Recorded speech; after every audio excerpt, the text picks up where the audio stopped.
नमस्कार दोस्तों। आज देखिए 16 अप्रैल है, तो चलिए स्टार्ट करते हैं आज का द हिंदू एनालिसिस। तो देखिए पहले एडिटोरियल डिस्कस कर लेते हैं। देखिए इसमें पहला आर्टिकल आया है, अभी जो लॉकडाउन एक्सटेंड कर दिया गया है 3 मई तक। उसके बाद अभी 20 अप्रैल के बाद भी धीरे धीरे एक स्टेज मैनर में थोड़ी बहुत रिलैक्सेशन दी जाएगी, उस बारे में ये पहला आर्टिकल। ठीक है, तो इसको डिस्कस कर लेते हैं। देखिए, depending upon the extent of the success in the containing the spread of the covid, अभी 20 अप्रैल से थोड़ी बहुत चीज़ों को रिलैक्सेशन देने की बात की जा रही है। अगर थोड़ा बहुत कंट्रोल में आ जाता है ये, ठीक है, उसके बाद से थोड़ी बहुत रिलैक्सेशन देने की बात की जा रही है। जैसे जो कंस्ट्रक्शन है, लेबरर हैं, जो माइग्रेंट वर्कर हैं, ठीक है, उनको काफ़ी अभी दिक्कत का सामना करना पड़ रहा है। ठीक है, तो जैसे कि electrician, plumber, IT repair, motor mechanics, carpenter, ठीक है, इन लोगों को हो सकता है थोड़ी रियायत दी जाए कि ये जाके काम कर सके, अपना डे टू डे अर्निंग कर सके, क्योंकि अभी सबसे ज़्यादा जो इकोनॉमिक बर्डन आया है वो इसी कैटेगरी ऑफ लोगों के ऊपर आ चुका है। और एक नया प्रावधान लाया गया है कि अभी जो पान, गुटखा, तंबाकू खा के थूकेगा उसको भी पनिशमेंट दी जाएगी। ठीक है, पहले हमारे यहाँ पे तो ये काफ़ी देखा जाता था कि लोग गुटखा, सुपारी का सेवन करते हैं और सड़कों पे थूक देते हैं। तो ये वाली समस्या कोविड-19 जो है, उसका वायरस का फैलने का जो खतरा है वो इन चीज़ों से ज़्यादा खतरा है, इसलिए अभी इसको भी अंडर पनिशेबल एक्ट बताया जा रहा है। अभी जो भी ऐसा करता हुआ पाया जाएगा तो उसको कानूनी कार्रवाई हो सकेगी उनके अगेंस्ट में। और मनरेगा वालों जो वर्कर हैं उनके लिए भी अभी 20 अप्रैल के बाद थोड़ा बहुत ईज डाउन किया जाएगा, क्योंकि मोस्ट ऑफ दी जो मनरेगा वर्कर्स हैं उनका भी काम सब बंद हो चुका है। हमने कुछ दिन पहले ही देखा था, सिर्फ जो 1% ऑफ दी मनरेगा वर्कर्स हैं सिर्फ उनको ही अभी काम मिल रहा है। ठीक है, तो अभी हो सकता है एक नया शुरुआत देखने को मिले उनके लिए भी।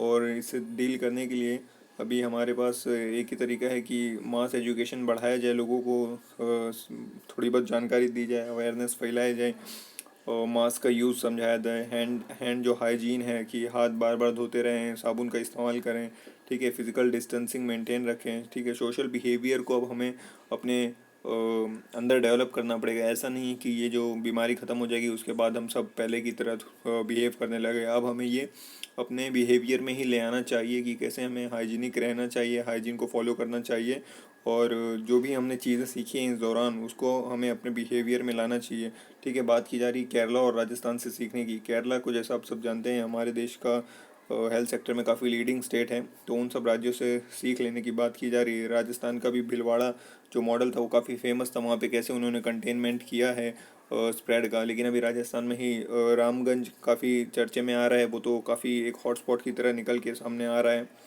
ठीक है, तो ये पहले आर्टिकल में वही बात भी बताई गई है कि कैसे अभी थोड़ा बहुत रिलैक्सेशन दिया जाएगा 20 अप्रैल के बाद। देखिए, ये सेकेंड आर्टिकल ये आया है, अभी जो ट्रम्प हैं, जो यूएसए के प्रेसिडेंट हैं, उन्होंने अभी क्या किया है, जो डब्ल्यूएचओ को फंडिंग जाती थी यूएसए से, उन्होंने उसे कैंसिल कर दिया है। कह रहे हैं कि वो अब डब्ल्यूएचओ को फंडिंग नहीं करेंगे। तो इसके ऊपर उनका काफ़ी क्रिटिसिज्म हो रहा है वर्ल्ड लेवल पे। जो अलग अलग देशों के लीडर्स हैं, जो अलग अलग ऑर्गेनाइजेशंस हैं, उन्होंने काफ़ी क्रिटिसाइज़ किया है ट्रम्प के इस फैसले को, क्योंकि ये टाइम किसी को ब्लेम करने का या वैसे गलत एक्शन लेने का नहीं है। क्योंकि अभी जो डब्ल्यूएचओ है उसको खुद को पैसे की बहुत ज़रूरत है, तभी वो स्टेप्स ले पाएगी। अलग अलग जो डेवलपिंग कंट्रीज़ हैं, अंडर डेवलप कंट्रीज़ हैं, उनकी मदद कर पाएगी। ठीक है, क्योंकि बहुत सारी जो डेवलपिंग और अंडर डेवलप कंट्रीज होती है वो मोस्टली डब्ल्यूएचओ पे ही डिपेंड होती हैं कि डब्ल्यूएचओ उनकी फाइनेंशियल या और भी तरीके से गाइडलाइंस फॉलो करता है, अवेयरनेस पहुंचाता है, सपोर्ट पहुंचाता है अलग अलग तरीके से। तो काफ़ी कंट्रियाँ डब्ल्यूएचओ पे डिपेंडेंट होती हैं, तो उसके लिए डब्ल्यूएचओ को फंड की ज़रूरत होती है, और यूएसए ऐसा स्टेप लेगा, इसलिए काफ़ी क्रिटिसिज्म हो रहा है। ठीक है, तो देखिए बताया गया है कि जो यूएसए है वो काफ़ी नाखुश था। वो कह रहा था कि डब्ल्यूएचओ ने मिसमैनेजमेंट दिखाया है जो स्प्रेड ऑफ कोरोना वायरस है उसके लेकर। क्योंकि पहले बताया जा रहा था कि ये पहले ही खबर आ चुकी थी कि ये अस्तित्व में आ चुका है वायरस, लेकिन डब्ल्यूएचओ ने काफ़ी जल्दी रिस्पांस नहीं दिखाया। इसने काफ़ी फेवरेटिज्म दिखाया है टूवर्ड्स चाइना। ये पहले ही चाहता तो एडवाइजरी लागू कर सकता था कि जो चाइना से है आप ट्रैवल बैन कर दीजिए, लेकिन इसने ऐसा नहीं किया। इसने कहा कि चाइना से ट्रैवल बैन करने की कोई ज़रूरत नहीं है, इंपोर्ट एक्सपोर्ट भी चालू रखी है। तो इससे लेकर यूएसए के जो प्रेसिडेंट हैं डोनाल्ड ट्रम्प, वो काफ़ी नाखुश हैं अभी, इसलिए वो जो भी इनके अगेंस्ट में बातें हैं सब कह रहे हैं। ठीक है, और देखिए बताया जा रहा है कि यूएसए एक सबसे बड़ा बिगेस्ट कंट्रीब्यूटर है टूवर्ड्स डब्ल्यूएचओ को, ठीक है। ऑलमोस्ट $500 मिलियन यूएसए डोनेट करता है, कंट्रीब्यूट करता है डब्ल्यूएचओ में, ठीक है। सबसे बड़ा chunk of money USA he donate करता है, कंट्रीब्यूट करता है। और देखिए अभी यूएसए सबसे ज़्यादा अफेक्टेड कंट्री है। वहाँ पे ऑलमोस्ट 60 लाख लोगों की डेथ हो चुकी है। 60 लाख कह रहा हूँ, 6 लाख लोग इन्फेक्ट हो चुके हैं और 26,000 लोग की डेथ हो चुकी है, ठीक है। तो बड़ा नंबर काफ़ी बड़ा है, तो वाजिब सी बात है कि वहाँ पे जो अथॉरिटीज़ हैं वो भी काफ़ी टेंशन में हैं। लेकिन ये सब सही नहीं था जो डोनाल्ड ट्रंप ने लिया है। ऐसा काफ़ी ऑर्गेनाइजेशन और काफ़ी कंट्रीज़ के लीडर्स का कहना है, ठीक है। जो मैनी लो और मिडिल इनकम कंट्रीज़ है वो डब्ल्यूएचओ की तरफ ही देखते रहते हैं कि क्या गाइडलाइंस देंगे, क्या एडवाइस देंगे, ठीक है। तो देखिए with holding of WHO funding can have disasters outcome. Outcome तो डिजास्टर्स होगा ही, क्योंकि कोई भी काम करने के लिए फंडिंग की काफ़ी आवश्यकता होती है और फंडिंग रुक गई है। तो देखते हैं अभी इसके ऊपर क्या क्या बाकी कंट्रीज़ क्या कहते हैं, क्या करते हैं और क्या निकल के आता है सामने। देखिए और नेक्स्ट देखिए और आर्टिकल क्या है। देखिए ये वाला जो आर्टिकल है ये आया है अभी कि कंटेनमेंट स्ट्रेटजी इन इंडिया, ठीक है। और जो पैथोजेनिक बिहेवियर के अगेंस्ट जो हम कर रहे हैं वो तो ठीक है, लेकिन सोशल और इकोनॉमिक चीज़ों को ठीक करने के लिए हम क्या कर रहे हैं, ठीक है। जैसा कि देखिए अभी वायरस को कंटेन करने के लिए जो मेडिकल लेवल पे किया जा रहा है वो तो ठीक है, किया ही जा रहा है। अब बात की जा रही है जो डिप्रेस्ड क्लास है जो इसको फेस कर रहा है उनके लिए क्या हो रहा है, ठीक है। तो देखिए ये बताया जा रहा है कि ये काफ़ी अनप्लान्ड स्टेप है, ठीक है, क्योंकि लॉकडाउन काफ़ी सडन था। इन्होंने पहले से ही किसी को बताया नहीं, कुछ नोटिस नहीं दिया, तो लोगों के अंदर एक काफ़ी था, पता नहीं था, तो वो अपने अपने जगह पे मूव नहीं कर पाए। तो अभी अब देख रहे हैं कि कैसे काफ़ी लोगों को काफ़ी किलोमीटर पैदल ही चल के वो अपने घरों तक जा रहे हैं। तो वैसे भी इस पिक्चर हमें देखने को मिली है। तो वही बताया जा रहा है कि ये काफ़ी अनप्लान्ड स्टेप था और इसको थोड़ा सा एक फेज मैनर में शायद 2-3 दिन में लागू करते तो इतनी ख़राब पिक्चर देखने को नहीं मिलती। तो ये तो राइटर का पॉइंट ऑफ व्यू है, बाकी तो पता नहीं कि एडमिनिस्ट्रेशन की भी क्या प्रॉब्लम्स रही होंगी, ठीक है। और देखिए इसमें एक बात बताई जा रही है कि reverse transcriptase polymerase chain reaction, ये वो टेस्ट है जिससे हम आइडेंटिफाई करते हैं कि पर्टिकुलर कैंडिडेट कोविड पॉजिटिव है या नहीं, ठीक है। इसमें क्या होता है, जैसे कि आप सब जानते हैं कि कोविड-19 एक आरएनए बेस्ड वायरस है, ठीक है। आरएनए से फिर वो क्या करता है, होस्ट में जाता है, यानी ह्यूमन सेल में जाता है। ह्यूमन सेल में जाता है फिर वो डीएनए बनाता है, ठीक है। डीएनए बनाता है और फिर रेप्लिकेट होता है और रेप्लिकेट होकर पूरे बॉडी में फैल जाता है। ये उसका प्रोसेस होता है, ठीक है। तो इसको आइडेंटिफाई करने के लिए हम जो इस्तेमाल करते हैं प्रोसेस, उसे क्या कहा जाता है, reverse transcriptase polymerase chain reaction, RTPCR आप कह सकते हैं, ठीक है। तो ये एक तरीका इस्तेमाल किया जाता है इसको आइडेंटिफाई करने का। और देखिए इससे डील करने के लिए अभी हमने 1-2 और तरीके देखे थे, जैसे कि कॉन्वोल्यूजेंट प्लाज्मा थेरेपी देखा था, जिसमें कि पेशेंट से सीरम लिया जाता है, क्योंकि उसके अंदर जो रिकवर्ड हो चुके हैं उन पेशेंट के सीरम के अंदर एंटीबॉडीज़ प्रेजेंट होती है। फिर वो सीरम हम जो अभी इन्फेक्टेड पर्सन है, जो विक्टिम हैं, जो अभी ग्रसित चल रहे हैं, उनके बॉडी में डाल के देख रहे हैं, क्योंकि हो सकता है उससे हमें कुछ पॉजिटिव आउटकम देखने को मिले, ठीक है। तो वो सब भी हम अभी ट्राई कर रहे हैं। अब देखिए बात की जा रही है इंडियाज़ के पुअर एंड वल्नरेबल्स पे। जो पुअर सेक्शन है, जो वल्नरेबल सेक्शन है, जो माइग्रेंट लेबरर्स हैं, वो काफ़ी अभी दिक्कत का सामना करना पड़ रहा है उनको। जैसे कि गवर्नमेंट की गाइडलाइंस है कि आप पर्सनल हाइजीन पे ध्यान दें, सोशल डिस्टेंसिंग को फोकस रखें, लेकिन अब बात बताई जा रही है उनके पास ना तो पानी है, ना रहने के लिए घर है। तो ऐसे में कैसे सोशल डिस्टेंसिंग मेंटेन की जाएगी, कैसे पर्सनल हाइजीन मेंटेन की जाएगी, ठीक है। तो इसके ऊपर भी सोचने की बात है कि सिर्फ कह देने से ही तो चीज़ें फॉलो नहीं की जा सकती हैं ना, उसका बराबर से इंफ्रा होना चाहिए, फैसिलिटीज़ होनी चाहिए। तो वही बात बताई जा रही है, जो ठीक है, जो मिडिल क्लास है, जो अपर क्लास है, वो तो कर ले रहे हैं, चीज़ों को फॉलो कर ले रहे हैं, लेकिन जो lower section of the society है वो इसको कैसे मेंटेन करेगी, क्योंकि ये फिजिबल ही नहीं है उनके लिए फॉलो कर पाना। देखिए बात बताई जा रही है कि लर्निंग फ्रॉम द सक्सेस, जो सक्सेसफुल कंट्रीज़ हैं, जैसे कि कहा जा रहा है South Korea, Singapore, Taiwan, Japan, इन लोगों ने काफ़ी एक सक्सेसफुल तरीका दिखाया कि कैसे उन्होंने इस डिजीज़ को कंटेन किया है। तो कहा जा रहा है कि हमें उनसे सीख लेने की ज़रूरत है, उन्होंने जो रास्ता अपनाया है उसको स्टडी करने की ज़रूरत है और उससे हमें फॉलो करके अपने नेशन के ऊपर इम्प्लीमेंट करना चाहिए और देखना चाहिए क्या हम कुछ उससे पॉजिटिव आउटकम अपने नेशन में ला सकते हैं, ठीक है। और फिर टेस्टिंग की बात की जा रही है कि टेस्टिंग कैपेसिटी बढ़ानी चाहिए, क्योंकि भारत में टेस्टिंग कैपेसिटी बहुत ही कम है। हमने कल ही एक डाटा देखा था जिसमें 130-140 के आसपास पर मिलियन पे, यानी 10 लाख लोगों पे 130-140 लोगों की ही सिर्फ टेस्टिंग हो पा रही है। तो ऐसे में सही डाटा सामने आ नहीं पाएगा, ठीक है। और ये जो सक्सेसफुल नेशन है उनके अंदर एक पॉजिटिव चीज़ ये देखी गई थी कि वहाँ पे टेस्टिंग का रेट काफ़ी हाई था, ठीक है। तो इसलिए उन्होंने इसको कंटेन करने में काफ़ी उन्हें एक सफलता मिली है। और देखिए यहाँ पे बताया गया है कि without any important benefit as they can not practice social distancing और प्रॉपर पर्सनल हाइजीन, ठीक है। यानी कि जब तक कुछ इम्पोर्टेंट इकोनॉमिक बेनिफिट उनको नहीं मिलेगा तब तक वो चीज़ें फॉलो नहीं कर पाएंगे। और it must provide economic and social resource on a massive scale, it has revealed no such plan, ठीक है। तो गवर्नमेंट की बात बताई जा रही है कि इकोनॉमिक और सोशल रिसोर्स प्रोवाइड कराने चाहिए। जो नेशनल फूड सिक्योरिटी एक्ट है, यानी कि जो हमें पीडीएस के थ्रू राशन मिलता है, उसकी भी एक रिपोर्ट आई है कि कैसे जो बहुत सारे लोग हैं उनको वो उसके थ्रू भी फूड नहीं मिल पा रहा है, ठीक है। क्योंकि सरकार ने तो बता दिया है कि वो पीडीएस के थ्रू राशन फ्री कर दिया है, 5-5 केजी 10-10 केजी और एक्स्ट्रा, लेकिन लोगों तक वो पहुंच नहीं पा रहा है। तो यही सब है, जो lower strata of the society है वो काफ़ी इस पेंडेमिक में जूझ रहा है। तो इससे एक चीज़ तो पता चलती है कि किसी भी पेंडेमिक में जो सबसे ज़्यादा गवर्नमेंट का फेलियर दिखाई देता है वो lower strata of the society पे दिखाई देता है, ठीक है। अब देखिए ये वाला आर्टिकल किस बारे में, इसमें पार्लियामेंट की बात की जा रही है कि इस पेंडेमिक में हमें एक पार्लियामेंट का नया एंगल देखने को मिला है कि कैसे कुछ पार्लियामेंट ने अपना काम करना ही बंद कर दिया है, ठीक है। क्योंकि पार्लियामेंट के सेशंस बंद हो चुके हैं। तो ऐसा तो नहीं है कि जब देश को सबसे ज़्यादा ज़रूरत है पार्लियामेंट के वर्किंग की, उसी समय पे आप इस पेंडेमिक का बहाना लेके काम ना करें, ठीक है। तो वो एक गलत चीज़ हो जाएगी, क्योंकि आपका मेन मोटो इस समय आपका काम करना बहुत ज़रूरी है। तो वो इसमें बताया गया है कि आप इससे क्या सीख सकते हो और क्या रियल पार्लियामेंट्री चेंज ला सकते हो, ठीक है। तो देखिए बात बताई गई है कि अभी हमने देखा है कि कैसे सरकार ने 30% ऑफ दी जो सैलरीज थी और गवर्नमेंट ऑफिशियल्स की वो कैंसिल कर दी है। और जो एमपी लेड था, member of parliament local area development, जो स्कीम रहती है जिसके तहत एमपीज़ को 5 करोड़ रुपए मिलते हैं लोकल एरिया का डेवलपमेंट करने के लिए, उसको भी 2 साल के लिए कैंसिल कर दिया गया है, ठीक है। तो बताया जा रहा है ये सब तो एक सिंबॉलिक स्टेप है, ठीक है। इससे उतना हमें मेजर इफेक्ट देखने को नहीं मिलेगा, ठीक है। आपने सैलरी कम कर दी, ठीक है, आपने एमपी लेड जो स्कीम है उसके पैसे कम कर दिए, लेकिन जो एक्चुअल चीज़ है कि क्या वो जो मेंबर ऑफ पार्लियामेंट है वो लोग बैठ के पॉलिसी बना पा रहे हैं कि कैसे हमें इससे डील करना है।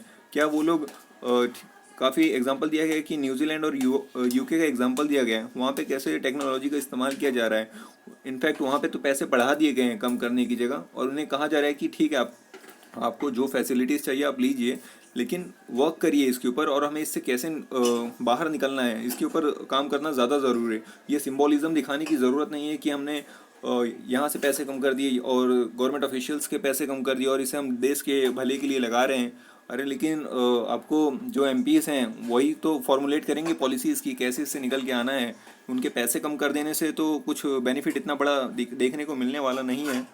तो वही बात इसमें बताई गई है कि ये कॉस्मेटिक कट है, इससे इतना इम्पैक्ट हमें शायद देखने को ना ही मिले, ठीक है। और देखिए पार्लियामेंट एब्सेंटिज्म की बात की गई है कि बीच में एक काफ़ी पिक्चर भी वायरल हुई थी, कुछ एमपीज़ अपने हॉलीडेज़ मना रहे थे और कमेंट में लिखते हैं कि हम चिलिंग विद द फैमिली। तो ऐसे काफ़ी एक ख़राब एग्जांपल सेट करते हैं कि कहाँ एक तरफ नेशन को उनके एमपीज़ की ज़रूरत है, जो पार्लियामेंटेरियन है उनकी ज़रूरत है, और आप इस आइसोलेशन में, इस क्वारंटाइन में एंजॉय कर रहे हैं फैमिली के साथ, ठीक है।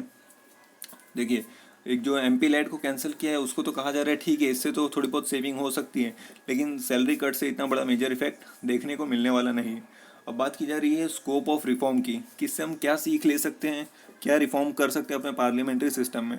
तो देखिए बताया जा रहा है कि आज की डेट में आप सब जानते हैं कि टेक्नोलॉजी का ही ज़माना है। टेक्नोलॉजी से जो पिछड़ेगा फिर वो आज की डेट में कम्पीट नहीं कर सकता है। आप देख रहे हैं एजुकेशन भी सब टेक्नोलॉजी के बेस ऊपर हो चुकी है, और जो टेक्नोलॉजी से काम कर रहे हैं उनका तो काम नहीं रुक रहा है, और जो मैन्युअली काम कर रहे थे उनका काम रुक चुका है। तो वही बात बताई गई है कि टेक्नोलॉजी का यूज़ पार्लियामेंट्री सिस्टम में लाइए, वीडियो कॉन्फ्रेंसिंग करिए, ठीक है।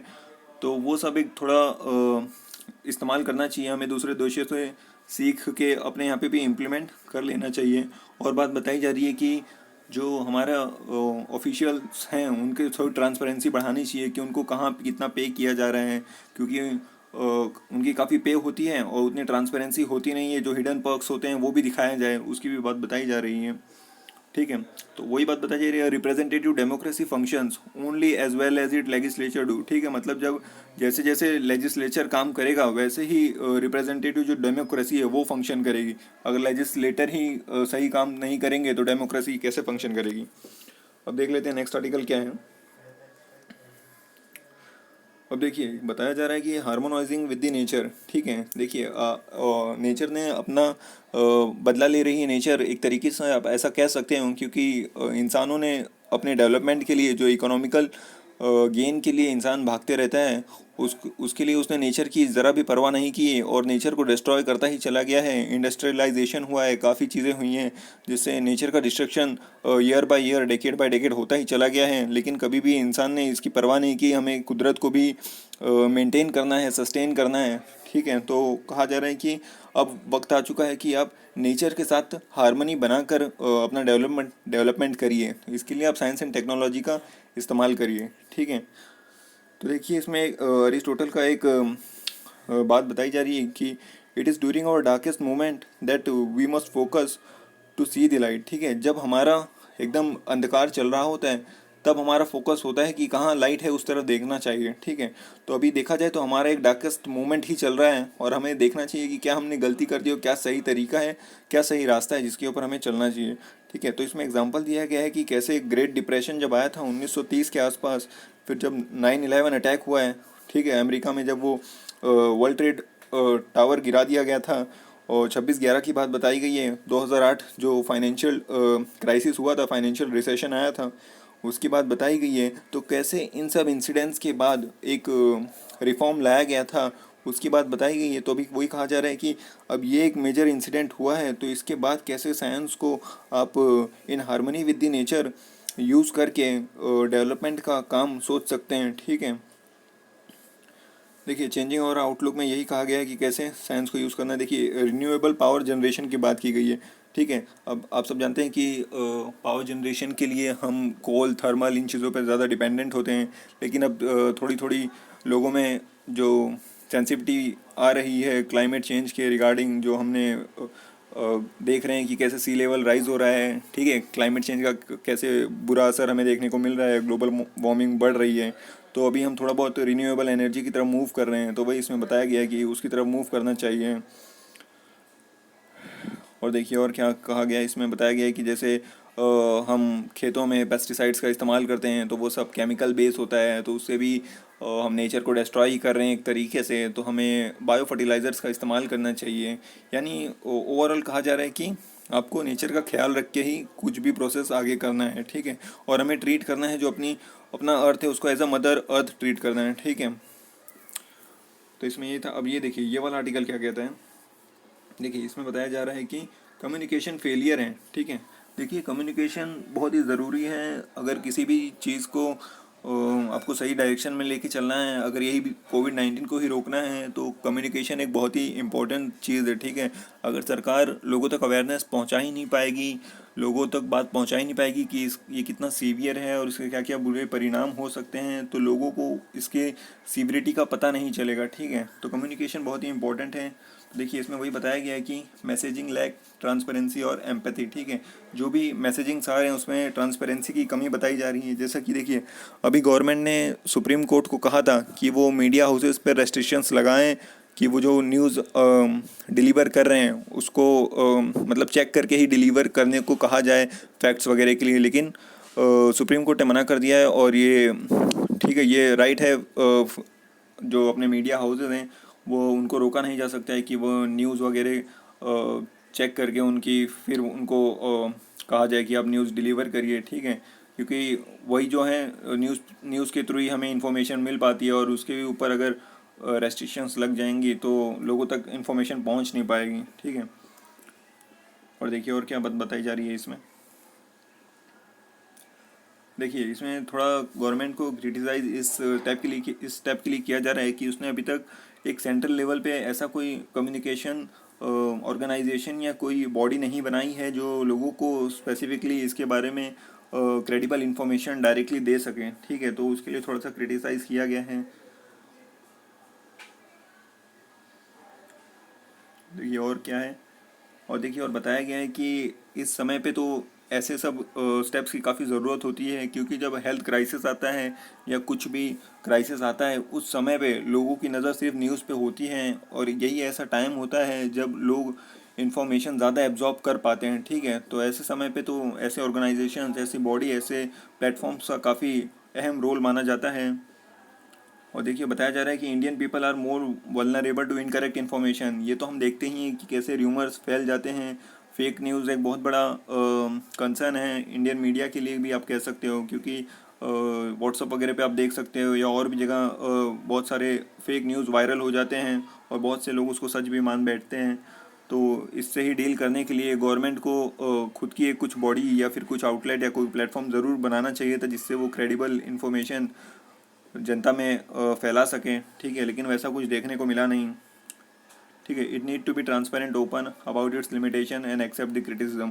और कहा जा रहा है कि गवर्नमेंट को ट्रांसपेरेंट होना चाहिए और क्रिटिसिज्म एक्सेप्ट करने के लिए भी रेडी रहना चाहिए। ऐसा नहीं कि क्रिटिसिज्म होगा तो आपको उससे ज़्यादा प्रभावित होने की ज़रूरत है। ठीक है, और देखिए इस डाटा पॉइंट में आज कैसे बताया गया है कि जो केरला का कर्व है वो कैसे फ्लैट होते जा रहा है। देखिए अब तो डिक्लाइन भी होने लगा है केरला का कर्व, वहीं बाकी जो राज्य हैं वहाँ पे अभी उतना अच्छा देखने को रिपोर्ट मिल नहीं रहा है। ठीक है, महाराष्ट्र का कर्व देखिए तो बढ़ता ही जा रहा है।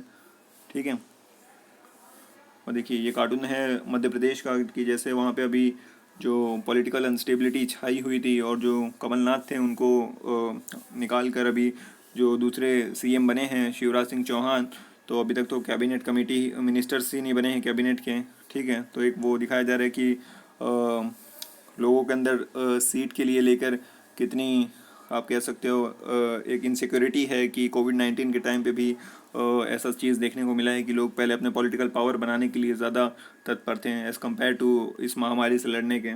ठीक है, और देखिए इस आर्टिकल में बताया जा रहा है कि हरेसमेंट ऑफ द फार्मर। ठीक है, देखिए अभी रावी हार्वेस्ट करने का सीज़न है और इसमें देखा जा रहा है कि चलिए एक तरफ तो लॉकडाउन चल रहा है, लेकिन दूसरी तरफ जो गाइडलाइंस बताई हैं कि उसमें तो जो फार्मर्स हैं उनके ऊपर थोड़ी रेस्ट्रिक्शंस कम है। उन्हें कहा गया है कि वो अपने जो प्रोडक्ट्स हैं जो प्रोड्यूस हैं उसको एक्सपोर्ट कर सकते हैं। ठीक है, लेकिन बहुत सारी जगह उनको भी आने जाने में काफ़ी दिक्कत हुई है, तो उनके ऊपर काफ़ी इसका बुरा असर पड़ रहा है, क्योंकि इकोनॉमिकली तो काफ़ी वीक हो ही जाते हैं वो, क्योंकि वैसे ही उनको उनके प्रोड्यूस का बराबर रिटर्न मिलता नहीं है। ठीक है, तो वही बात इसमें बताई गई है कि उनको बराबर अभी उनके ऊपर ध्यान देने की ज़रूरत है, एमएसपी वगैरह लगाने की ज़रूरत है, ताकि बराबर एमएसपी भी मिल सके और उनका जो प्रोडक्ट है वो मार्केट तक पहुंच जाए, तो रेस्ट्रिक्शंस वगैरह उनके लिए थोड़े से ईज़ किए जाएं।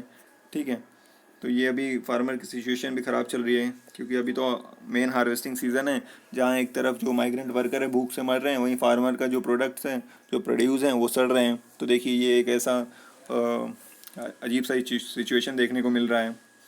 ठीक है, तो देखिए एडिटोरियल्स में इतना ही था। देख लेते हैं न्यूज़ वाले पोर्शन में क्या क्या न्यूज़ इंपॉर्टेंट है। देखिए देखिए इस वाले में वही बताया गया है कि अभी अप्रैल 20 से जो थोड़ी बहुत इंडस्ट्रीज़ हैं उनको हो सकता है एक फेज़ मैनर में थोड़ा बहुत फ्रीडम मिल जाए वर्क करने के लिए। तो देखिए बताया जा रहा है व्हाट विल बी अलाउड। तो देखिए all agricultural and horticulture activities उनको अलाउ कर देंगे।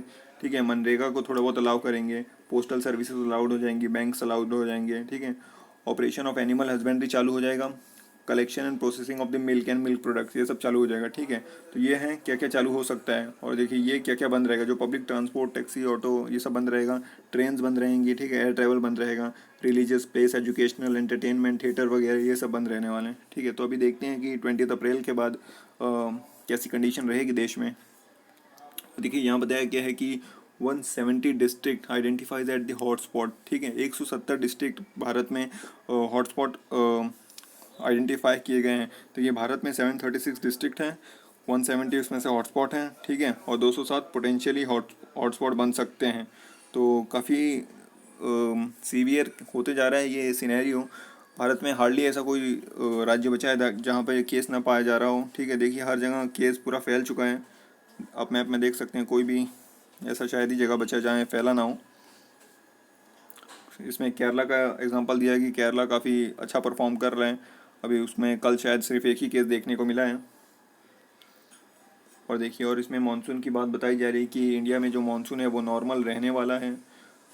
ठीक है, तो अब देखते हैं कि ये अभी आईएमडी ने कहा है, इंडियन मेट्रोलॉजिकल डिपार्टमेंट है आईएमडी।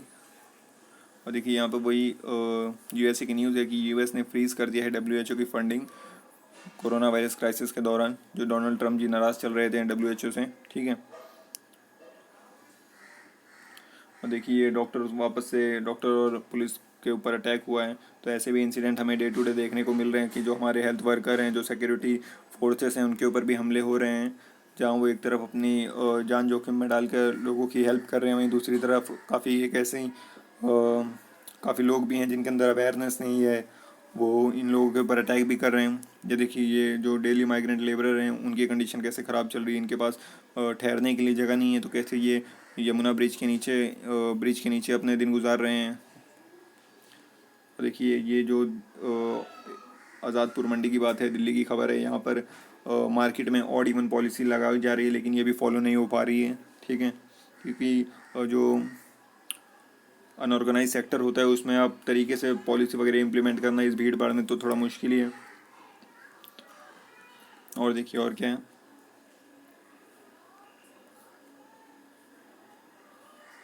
थर्ड पेज पे तो कुछ भी इम्पोर्टेंट नहीं है, फोर्थ पेज देख लेते हैं।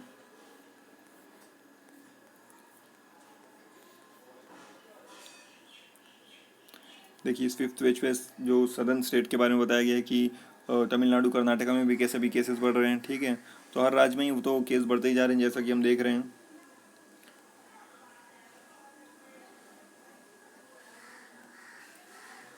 और देखिए ऐसे कुछ सही अच्छे एग्जांपल भी हमें देखने को मिल रहे हैं कि कुछ सिटीज़न हैं जो सामने आकर सोसाइटी की मदद कर रहे हैं, कुछ लोग जो नीडी हैं उनको दवाइयाँ पहुंचा रहे हैं, कुछ लोग हैं जो फूड डिस्ट्रीब्यूशन का काम कर रहे हैं। तो जहाँ एक तरफ हमें ख़राब एग्जांपल देखने को मिल रहे हैं, तो वहीं दूसरी तरफ अच्छे एग्जांपल भी हमें सोसाइटी में देखने को मिल रहे हैं। ठीक है, तो इन लोगों से सीख के लेना चाहिए और कैसे बुरे टाइम में देश की थोड़ी बहुत हेल्प कर सकें उसके ऊपर काम करना चाहिए, ना कि जो सही काम चल रहा है उसको भी उसमें भी इंटरफेरेंस करें। ठीक है,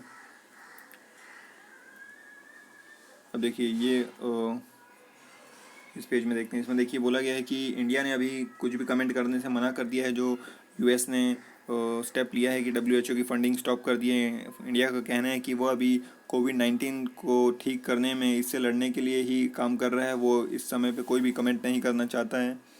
ठीक है, और ये देखिए जो तबलीगी जमात के जो मौलाना थे, मौलाना साद, उनको अभी कल्पेबल होमिसाइड का केस लगाया गया है उनके ऊपर। ठीक है, और ये जो बांद्रा का तो सीन हुआ था, बांद्रा पे काफ़ी माइग्रेंट लोग आके इकट्ठा हो गए थे, एक बहुत बड़ी भीड़, उसके जांच के आदेश दिए गए हैं कि कैसे यहाँ पे इतनी बड़ी भीड़ आ गई और अथॉरिटी को खबर ही नहीं थी।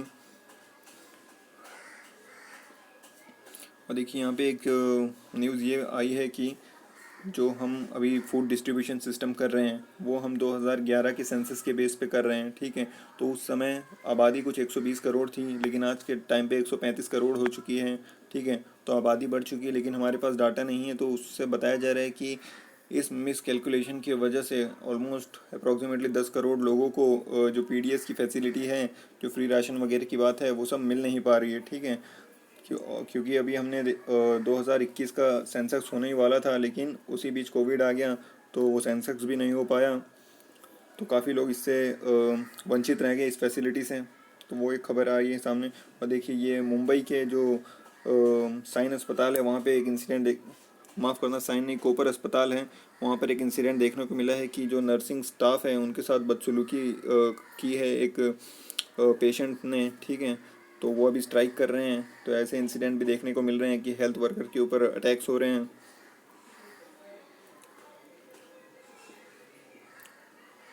और देखिए ये मुस्लिम मैन ने, जो हिंदू वुमेन की डेथ हो चुकी थी, तो उनके अंतिम संस्कार की प्रोसेस निभाया है। तो ऐसे अच्छे एग्जांपल्स भी देखने को मिल रहे हैं। ठीक है,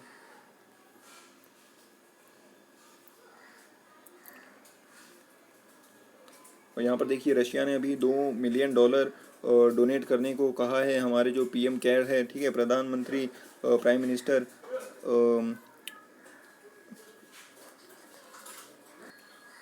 ये देखिए prime minister citizen assistance relief in emergency situation, ठीक है, क्या है, prime minister citizen assistance in relief in emergency, ठीक है। इस सिचुएशन में जो रशिया ने अभी डिसाइड किया कि वो $2 मिलियन भारत को डोनेट करेगा, ठीक है। तो रशिया से हम S-400 की भी डील कर रहे हैं और AK-203 जो असॉल्ट राइफल्स है उसकी भी डील हमने की है कि हम वहाँ से इन सब चीज़ों का इंपोर्ट करने वाले हैं। तो वो एक जो ट्रेड रिलेशन है डिफेंस का इंडिया और रशिया के बीच में है, ठीक है। तो कौन सी कंपनी ने अभी ये डोनेट करने को कहा है, तो उस कंपनी का नाम है रोसो बोरॉन एक्सपोर्ट, ठीक है। तो नाम याद रख सकते हैं आप, रोसो बोरॉन एक्सपोर्ट कंपनी है। इसने इंडिया को भी $2 मिलियन पीएम केयर में डोनेट करने को कहा है। और ठीक है, देखिए पहले तो ये पीएम केयर जो था सिर्फ इंडियंस के लिए था, फिर इसको ओपन कर दिया है कि जो फॉरेन के डोनेशंस हैं उसको भी यहाँ पे कंसीडर किया जा सकता है। और ये देखिए पीएम केयर बनाया गया था इससे पहले भी, लेकिन एक ऐसी ही बॉडी थी हमारे पास, पीएम नेशनल रिलीफ फंड, ठीक है, पीएम नेशनल रिलीफ फंड थी। लेकिन अभी ये सिर्फ कोविड, पर्टिकुलरली कोविड से लड़ने के लिए ही पीएम केयर बनाया गया है। और देखिए और क्या है, और यहाँ पर देखिए जो ट्राइबल लोग हैं उनको थोड़ा बहुत हेल्थ लेसन देते हुए, जो हाइजीनिक लेसन से देते हुए जो हमारे सिक्योरिटी फोर्सेस के पर्सनल्स है वो लोग, ठीक है। और देखिए आर्मी ने अभी कहा है कि आरोग्य सेतु ऐप का इस्तेमाल उनके जो पर्सनल्स है वो इसका यूज़ करें, ठीक है। आरोग्य सेतु ऐप है, ये कोविड-19 के बारे में आपको इन्फॉर्मेशन देता है। अगर आपके आसपास विसिनिटी में कोई भी पॉजिटिव है तो आपको इससे थोड़ा बहुत हेल्प मिल सकता है, आपको जानकारी मिल सकती है कि आपके आसपास कोई पॉजिटिव है या आप पॉजिटिव हो, ठीक है। देखिए यहाँ पर ये जो डिसइंफेक्टेंट टनल है ये थोड़ी बहुत न्यूज़ में है। ऐसे बहुत सारे टनल बनाए जा रहे हैं कि इस टनल में से पूरा इंसान पास होए और वो पूरा डिसइंफेक्ट हो जाए, ठीक है। तो इसमें जो सोल्यूशन यूज़ किया जाता है सोडियम हाइपोक्लोराइड सोल्यूशन यूज़ किया जाता है। अब कहा जा रहा है कि ये जो सोल्यूशन यूज़ किया जाता है ये थोड़ा सा हार्मफुल भी है हमारे बॉडी के लिए, ठीक है। इसका देखिए इसका नाम है डेकिन सोल्यूशन।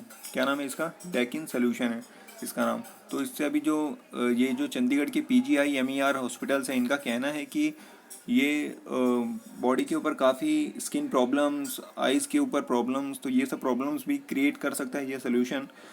तो अब देखते हैं कि इसका यूज़ आगे बढ़ता है कि इसको रेस्ट्रिक्ट किया जाता है, ठीक है।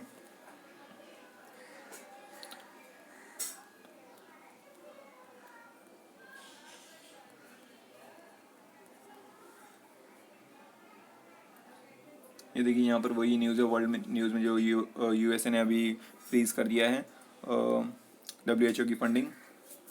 गूगल ने देखिए अभी एक जर्नलिज्म रिलीफ फंड कहा है कि जर्नलिज्म रिलीफ फंड देने वाले हैं गूगल, जो जर्नलिज्म के लोग हैं, जो मीडिया हाउसेस हैं, क्योंकि अभी उनके ऊपर भी थोड़ा इकोनॉमिक बर्डन आ चुका है। तो अभी देखते हैं गूगल कितना किसको सपोर्ट करता है, ठीक है।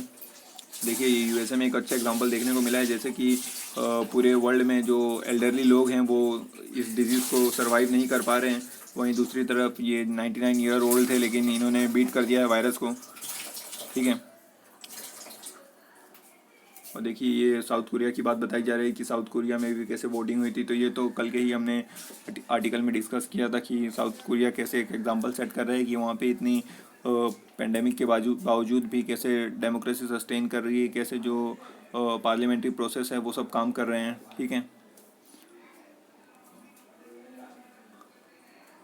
देखिए यहाँ पे एक अच्छा आर्टिकल आया है, इसमें बताया गया है कि अब तक काफ़ी कुछ मेजर पेंडेमिक्स वर्ल्ड में आए हैं, उसने कैसे कैसे चेंज किया है वर्ल्ड को, ठीक है। तो देख लेते हैं कौन से कुछ मेजर पेंडेमिक्स आए थे। जैसे कि देखिए बताया जा रहा है कि जस्टीनियन प्लेग ये जो अपने इजिप्ट साइड है, टर्की साइड, वहाँ फैला हुआ था। जो बाइजेंटीन अम्पायर है वहाँ पर, ठीक है। तो वहाँ के जो किंग थे, जो एम्पायर थे, उनके ही नाम पे जस्टिनियन ये प्लेग का नाम रखा गया है, ठीक है। जो एम्पायर जस्टिनियन थे बाइजेंटीन एम्पायर के, उनके नाम पे ही रखा गया है। तो ये भी एक बहुत बड़ा मेजर पेंडेमिक था। इसमें 25 से 100 मिलियन लोगों की डेथ हो चुकी थी ऑलमोस्ट, ठीक है। दूसरा एक बात बताई जा रही है कि ब्लैक डेथ एक बड़ा पेंडेमिक फैला हुआ था। ये भी यूरोप में ही फैला था 14th सेंचुरी के आसपास। इसमें भी काफ़ी 75 से 200 मिलियन लोगों की डेथ हो गई थी, ठीक है। और देखिए, और तीसरा एक स्पेनिश फ्लू की बात की जा रही है। स्पेनिश फ्लू एक बड़ा पेंडेमिक फैला था वर्ल्ड वॉर फर्स्ट के टाइम पे, जिसमें 50 मिलियन पीपल की डेथ हो गई थी। इसमें जर्मनी वगैरह काफ़ी ज़्यादा इफ़ेक्ट हुए थे। और अभी करंटली तो कोविड-19 चल रहा है, तो अभी तो देखते हैं कि ये किस लेवल पे पूरे वर्ल्ड पे इफ़ेक्ट पहुंचा पाता है। देखिए इकोनॉमिक पेज पे क्या है। देखिए इकोनॉमिक पेज पे अभी बताया जा रहा है कि रुपी जो है वो ऑल टाइम डाउन चल रहा है, अभी 17 पैसे और गिर गए हैं। ठीक है, तो देखिए ज़रा मैं आपको बता देता हूँ कि करेंसी गिरने का क्या प्रोसेस होता है। कि देखिए अभी जहाँ पे रिसेशन चल रहा है, डिमांड्स गिर चुकी हैं, तो कोई भी हमारे देश में इन्वेस्ट नहीं कर रहा है, और जितने भी एफपीआईज वगैरह थे उन्होंने अपने सारे ही पैसे विड्रॉ कर लिए हैं। तो अगर विड्रॉ कर लिए यानी फॉरेन करेंसी हमारे देश से चली जा चुकी है। ठीक है, और कोई चीज़ जब हमारे से दूर चली जाती है तो हमारे पास उसकी इंपॉर्टेंस बढ़ जाती है। ठीक है, इंपॉर्टेंस बढ़ जाती है यानी हमारे पास उसकी डेफिशिएंसी हो गई है, यानी उसकी हमारे पास ज़्यादा डिमांड है। इसलिए जब डिमांड ज़्यादा होगी तो उसके प्राइस बढ़ते जाएंगे। ठीक है, यानी अब डॉलर दूर जा चुका है तो डॉलर के price as compare two rupee बढ़ते ही जा रहे हैं। तो अभी देखिए अप्रॉक्सीमेटली 76.44 इतना पहुंच चुका है, ये ऑल टाइम लो पहुंच चुका है रुपी। ठीक है, देखिए लिकर बैन की बात की जा रही है। अभी हमने देखा है कि लिकर को लेकर भी काफ़ी वाद विवाद हो रहा है कि लिकर की शॉप्स चालू की जाए। एक तो काफ़ी लोग भी इससे सर्वाइव नहीं कर पा रहे हैं, क्योंकि जिनको काफ़ी बुरी आदत लग चुकी है वो काफ़ी उनका जीना हराम हो चुका है। और जो स्टेट्स के रेवेन्यू थे उसके ऊपर भी काफ़ी इफ़ेक्ट पड़ रहा है। ठीक है, क्योंकि आप जानते हैं कि ये जो ख़राब चीज़ें होती हैं उनकी सेल तो काफ़ी होती हैं, और इससे गवर्नमेंट का ये फ़ायदा होता है कि उसको अच्छे खासे पैसे स्टेट को मिल जाते हैं। ठीक है, तो अभी देखते हैं कि इसको कैसे क्या फेज़ मैनर में अलाउ करते हैं नहीं करते हैं। केरला में तो हमने देखा है कि अभी अलाउ किया गया है वहाँ पे कि आप वाइन शॉप ओपन कर सकते हैं। ठीक है,